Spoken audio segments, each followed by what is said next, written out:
राधे राधे, जय श्री कृष्णा। आप सभी को मेरे इस YouTube चैनल पर हार्दिक स्वागत है, अभिनंदन है। बच्चों, काफ़ी दिनों से मैं आप लोगों के बीच उपस्थित नहीं हो पाई थी। आपको पता है, कुछ हमारे पास आवश्यक कार्य थे। मैं सामाजिक कार्यों को निर्वहन के लिए आप लोगों से दूर रही थी, मौका नहीं मिला, आप लोगों से बात नहीं कर पाई। तो चलिए, आज मैं आपको, जैसे कुछ बच्चों ने कहा था, मैडम कुछ क्वेश्चन हमें नायलॉन पर करा दीजिए, कुछ क्वेश्चन हमें रेयॉन पर करा दीजिए, क्योंकि मैंने नायलॉन पर बेटा डिटेल्स पढ़ाया हुआ है। आप देखिए नायलॉन्स को। किस भी बच्चे ने कमेंट बॉक्स में लिखा है, मैडम RRA PRA पढ़ा दीजिए। मेरे प्यारे बच्चों, मैंने PRA पर फुल में 2-3 लेक्चर लिया है, यूट्यूब पर डले हुए हैं। आप प्लेलिस्ट में जाना, वहाँ पर एक्सटेंशन एजुकेशन खोलना, वहाँ आपको PRA और RRA ज़रूर मिलेगा, ठीक है ना। तो इसके बावजूद भी अगर समझ में नहीं आता है तो मौका मिलते ही मैं आपको PRA पर क्लास लूँगी। तो चलिए, आज बगैर समय गंवाए हुए हम अपने कर्तव्यों को करते हैं और देखते हैं कि किस बच्चे को कितना क्वेश्चंस आता है। मैंने समय निकाल करके आप लोगों के लिए कुछ मेहनत किया है, और इसकी जो फल है मुझे तब मिलेगा जब आप कंपटीशन में पास हो जाओगे, जब आपके अच्छे अंक आएंगे। तो चलिए, पहला प्रश्न है, धोवो और पहनो, धोवो और पहनो, वॉश एंड वियर गुणों से विभूषित है। वॉश एंड वियर गुणों से विभूषित है। ऑप्शन है आपके पास 4, वो ये हैं नायलॉन, लिनन, टापा और ऊनी। कौन से वस्त्र जो है वॉश एंड वियर गुणों से विभूषित है? नायलॉन, लिनन, टापा या ऊनी? बोलिए। हर दिन आपकी परीक्षा है बेटा। कैंपर एग्जामिनेशन हॉल में परीक्षा नहीं होती है, परीक्षा हर दिन होता है, हर घड़ी होता है, हर वक्त होता है। और जब हम उसमें पास होते हैं तो ही हमें जीत मिलती है, अन्यथा जीत हमसे बहुत दूर चली जाएगी। अगर हम जीत चाहते हैं तो हमें रोज़ अपने आप को कठोर श्रम करना पड़ेगा। तो चलो आंसर बता देती हूँ, नायलॉन का वस्त्र। नायलॉन का वस्त्र ही ऐसा वस्त्र सबसे पहले आविष्कार हुआ जिसको वॉश एंड वियर के नाम से जाना गया, ठीक है। नेक्स्ट क्वेश्चन, सुगम जीवन रेखा किसे कहा गया है? सुगम जीवन रेखा किसे कहा गया है? बताओ। सुगम जीवन रेखा कहते हैं, ऑप्शन क्या है? रेशम, ऊन, कपास, नायलॉन। कौन है सुगम जीवन रेखा? बताओ आप, फटाफट बोलो। सुगम जीवन रेखा कहते हैं नायलॉन को।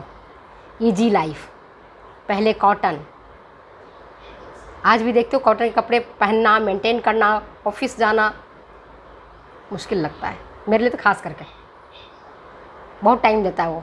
1-2 बार पहनो कपड़े तुड़ मुड़ जाते हैं। तो इजी लाइफ फाइबर्स कहा जाता है नायलॉन को, ठीक है। थर्ड क्वेश्चन देखो, जादुई रेशा किसे कहते हैं? जादुई रेशा किसे कहते हैं? ऑप्शन है ग्लास फाइबर, एस्बेस्टस, लिनन, लाइनॉन। क्या है करेक्ट आंसर? जादुई रेशा किसे कहते हैं? ग्लास फाइबर, एस्बेस्टस, लिनन या nylon? The correct answer is nylon, ठीक है, समझ गए। नेक्स्ट क्वेश्चन पूछती हूँ आपसे, क्वेश्चन नंबर 4। सबसे पहला पॉलीमर रसायन से तैयार किया गया है। सबसे पहला पॉलीमर रसायन से तैयार किया गया है कौन सा रेशा? जिसका निर्माण हुआ है पॉलीमर रसायन से, कौन है? ऑप्शन दे रही हूँ, glass fibre, polyester, nylon, rayon. Which one is the correct answer? The correct answer is nylon. Nylon एक पॉलीमर रसायन से बनता है, और ये पॉलीमर रसायन है हेक्सामिथिलीन डाइअमीन और एडिपिक एसिड। नायलॉन पर मैंने डिटेल्स में आपको पढ़ाया हुआ है। आप क्लोथिंग टेक्सटाइल का जब वीडियो देखेंगी उसमें नायलॉन आपको मिलेगा और नायलॉन आपको डिटेल्स में पढ़ाया हुआ है। एक एक चीज़ को मैंने बड़ी मेहनत से बताया है, तो आप उस चीज़ को देखना। नेक्स्ट क्वेश्चन नंबर 5, जादुई रेशा मैजिक फाइबर कहलाता है। जादुई रेशा मैजिक फाइबर कहलाता है। कौन सा रेशे का नाम मैं आपको बोलती हूँ? डेक्रॉन, नायलॉन, ग्लास फाइबर या ऊल?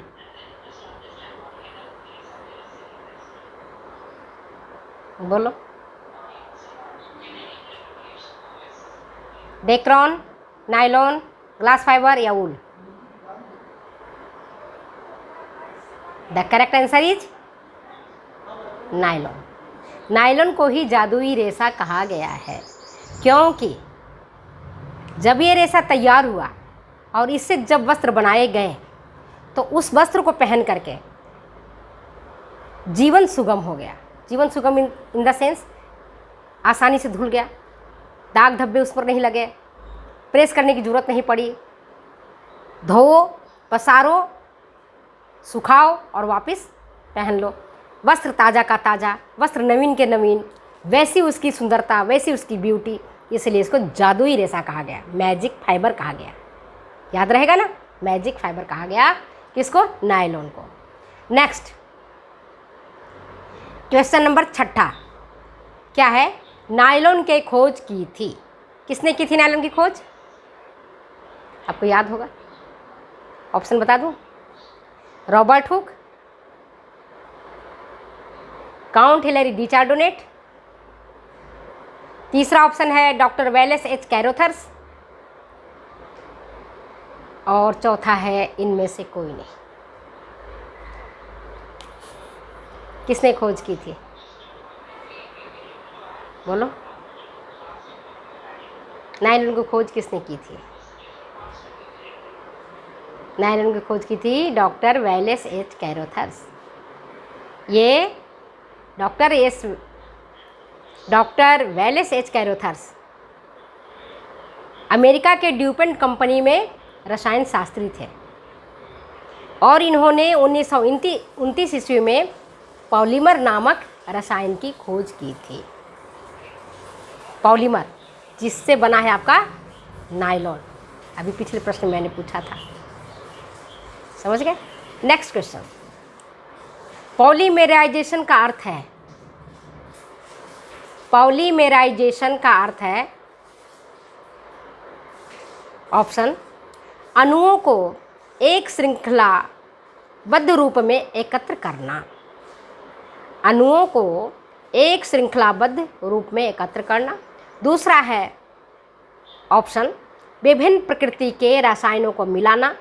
तीसरा ऑप्शन है सल्फ्यूरिक अम्ल और हाइड्रोक्लोरिक अम्ल की प्रतिक्रिया करवाना। और चौथा ऑप्शन है इनमें से कोई नहीं। कौन सा आंसर करेक्ट है बताओ? Which one is the correct answer? फिर से मैं क्वेश्चन पूछती हूँ, ऑप्शन देती हूँ, सोचो और बताओ। पॉलीमेराइजेशन का अर्थ है अणुओं को एक श्रृंखलाबद्ध रूप में एकत्र करना। दूसरा है विभिन्न प्रकृति के रसायनों को मिलाना। तीसरा है सल्फ्यूरिक अम्ल और हाइड्रोक्लोरिक अम्ल की प्रतिक्रिया करवाना। और चौथा इनमें से कोई नहीं। करेक्ट आंसर क्या है? अणुओं को एक श्रृंखलाबद्ध रूप में एकत्र करना। मतलब जब इस श्रृंखला में होंगे एक चेन बन जाएगा। जैसे ये चेन है, अलग अलग रहेंगे तो नहीं काम आएगा, लेकिन जब ये चेन आपस में गुथ जाते हैं तो ये एक हार, मतलब कि चेन बन जाता है गले में पहनने के लायक। लेकिन अगर इसको तोड़ दो, अलग अलग कर दो, उसे कुछ नहीं बनेगा। इसी प्रकार से पॉलीमेराइजेशन का अर्थ ही यही है कि जब हम पॉलीमर को गर्म करते हैं तो गर्म करने के दौरान जो अणु है एक श्रृंखला में आबद्ध हो जाते हैं, एकत्र हो जाते हैं और फिर उससे रेशों का निर्माण होता है। Next question, question number 8, 66 polymer उपयुक्त है। 66 पॉलीमर उपयुक्त है किसके लिए? ऑप्शन सुनो, डेक्रो निर्माण के लिए, नायलॉन निर्माण करने के लिए, ग्लास फाइबर निर्माण करने के लिए या एक्रिलिक निर्माण के लिए 66 पॉलीमर का उपयोग कहाँ किया जाता है? 66 पॉलीमर का उपयोग कहाँ किया जाता है? अणुओं को डेक्रो निर्माण के लिए, नायलॉन निर्माण के लिए, ग्लास फाइबर के निर्माण के लिए या एक्रिलिक निर्माण के लिए? The correct answer is nylon के निर्माण के लिए। नायलॉन का निर्माण ही पॉलीमराइजेशन प्रक्रिया के द्वारा हो रहा है, जिसमें मैंने पिछले वीडियो में बताया था 66 6 अणु होते हैं हेक्सामिथिलीन डाइमीन के और 6 अणु होते हैं कार्बन के। किसमें? कार्बन के 6 अणु, हेक्सामिथिलीन डाइमीन और एडिपिक एसिड, इसके 6 अणु होता है, इसलिए 6 और 6 को मिला करके 66 पॉलीमर कहा गया, इसका नाम दिया गया है। नेक्स्ट क्वेश्चन चलो, एक इसका आंसर तो मैंने बता ही दिया है, इसलिए पूछने की ज़रूरत नहीं है। 66 पॉलीमर में है, 66 पॉलीमर में है हेक्सामिथिलीन डाइमीन, हेप्टामिथिलीन ट्राइमीन, पेंटामिथिलीन डाइमीन या टेट्रामिथिलीन डाइमीन। आंसर तो मैंने बता दिया है, इसलिए इसको मैं एक्सप्लेन नहीं करूँगी। अभी मैंने बताया हेक्सामिथिलीन डाइमीन, उसमें 6 कार्बन के अणु हैं। और क्वेश्चन नंबर 10वां, नायलॉन निर्माण के लिए उपयोग में लिया जाता है, क्या लेते हैं उपयोग में? कॉटन लिंटर्स, कोलतार, कोकून या अनानास के पत्ते, क्या उपयोग में रहते हैं? सबको आता होगा। बहुत इजी क्वेश्चन है, छोड़ दिया आपके ऊपर, अब आप इसका आंसर देना। बहुत इजी है, इजीएस्ट है कि नायलॉन निर्माण के लिए किसका उपयोग किया जाता है? कॉटन लिंटर्स का, कोलतार का, कोकून का या अनानास के पत्तियों का। चलिए नेक्स्ट क्वेश्चन पूछती हूँ। लीनियर सुपर पॉलीमर कहलाता है, लीनियर सुपर पॉलीमर कहलाता है, किसको कहते हैं? ऑप्शन आपके पास, नायलॉन साल्ट, नायलॉन रिबन के फ्लैक्स या उपरोक्त दोनों ही या इनमें से कोई नहीं।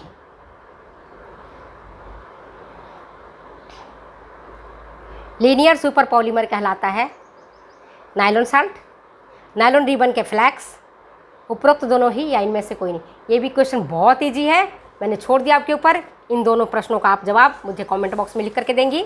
एक क्वेश्चन और पूछती हूँ आपसे। नायलॉन का सबसे महीन धागा होता है, नायलॉन का सबसे महीन धागा होता है जिसकी संख्या मैं आपको बता रही हूँ, 12 डेनियर, 50 डेनियर, 15 डेनियर या 20 डेनियर। सबसे पतला धागा कौन सा होगा? आंसर मैं छोड़ देती हूँ आपके लिए, कुछ तो आप भी करोगे, है ना? छोड़ दूँ? चलो क्वेश्चन का आंसर बताना। हिंट दे देती हूँ कि जितनी संख्या कम होगी धागा उतना ही पतला होगा, जितनी संख्या अधिक होगी धागा उतना ही मोटा होगा। अब ऑप्शन से आप खुद आंसर उसका दे देना। नेक्स्ट क्वेश्चन, नायलॉन रेशों में आपत्तिजनक चमक को कम करने के लिए, मतलब ऐसे आंखों को चुभने वाली चमक को कम करने के लिए प्रयोग में लिया जाता है, क्या लेते हैं? टिटेनियम ऑक्साइड ऑप्शन है, बेरियम सल्फेट, जिंक ऑक्साइड या उपरोक्त सभी। नायलॉन के रेशों में अनोखी चमक होती है, आपत्तिजनक चमक होता है जो आंखों को नहीं सुहाता है, तो उसकी चमक को कम करने के लिए हम क्या डालते हैं सॉल्यूशन में, वो आपको बताना है। ऑप्शन आपको बता दिया है, फिर से ऑप्शन बोल देती हूँ। वो है आपके टिटेनियम ऑक्साइड, बेरियम सल्फेट या जिंक ऑक्साइड, और चौथा ऑप्शन उपरोक्त सभी। मेरे प्यारे बच्चों, 2-3 क्वेश्चन आपके ऊपर छोड़ा है, कमेंट बॉक्स में जाकर के लिखना, बताना मुझे, और फिर मैं अब मिलती हूँ अगले वीडियो में। अब मैं कॉलेज जा रही हूँ, मेरा लेट हो रहा है कॉलेज, ठीक है? फिर मिलते हैं अगले वीडियो में। तब तक जाने की इजाज़त और best of luck for the exam.